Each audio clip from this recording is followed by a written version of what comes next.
आमच्या घरामध्ये मी, पत्नी, मुलगा, मुलगी सर्वजण खूप कष्ट करतात. अनेक जण पैसे कमवतात.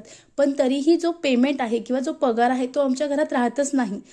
या राहण्यासाठी आपल्याला या शनिवारी अतिशय साधा आणि सोपा उपाय करायचा आहे. आता पितर पंधरवडा सुरू आहे. अशी मान्यता आहे की आपले जे पितर आहेत ते जर आपल्यावर आनंदी असतील तर जीवनात कुठलीच आणि कोणतीच समस्या आपल्यापर्यंत येत नाही. मग पितरांना खुश करणं, आनंदी ठेवणं आपलं आद्य कर्तव्य आहे. त्यांच्या तिथीला श्राद्धविधी करणं हे सुद्धा आपलं कर्तव्य आहे. वर्षातून ते एकदाच आपल्याकडे जेवण्यासाठी येतात. मग वर्षातून त्यांच्यासाठी आपण एक दिवस काढून नक्की त्यांचं श्राद्धविधी करणं गरजेचं आहे. मग आपल्याला येत्या शनिवारी पितरांसाठी आपण रोज दिवा लावत आहात. मग जेवण झाल्यानंतर पूर्ण किचन आवरल्यानंतर तुम्ही जो दिवा लावणार आहात त्या दिव्यामध्ये तुम्हाला एक वस्तू टाकायची आहे.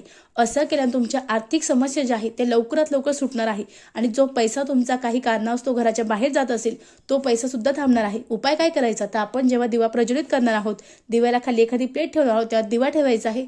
तिळाचं, मोहरीचं किंवा जे तेल तुमच्याकडे उपलब्ध आहे ते तेल टाकायचं आहे, वात लावायची आहे आणि त्यानंतर त्यामध्ये कापूर टाकायचा आहे आणि ओम पितृदेवाय नमः, ओम पितृदेवाय नमः असं म्हणून तुम्हाला 11 वेळेस तो कापूर हातातच घ्यायचा आहे. एक कापुराचा तुकडा हातात घ्यायचा आहे आणि त्यानंतर 11 वेळेस आपल्याला तो मंत्र म्हणायचा आहे आणि त्यानंतर जो कापूर आहे तो तुकडा आहे तो आपल्याला त्या दिव्यात टाकायचा आहे. असं केल्याने आपल्या आर्थिक समस्या दूर होणार आहे आणि आपल्याला लवकरात लवकर जे आर्थिक समस्या आहे त्यातून सुटका होणार आहे. श्री स्वामी समर्थ. धन्यवाद.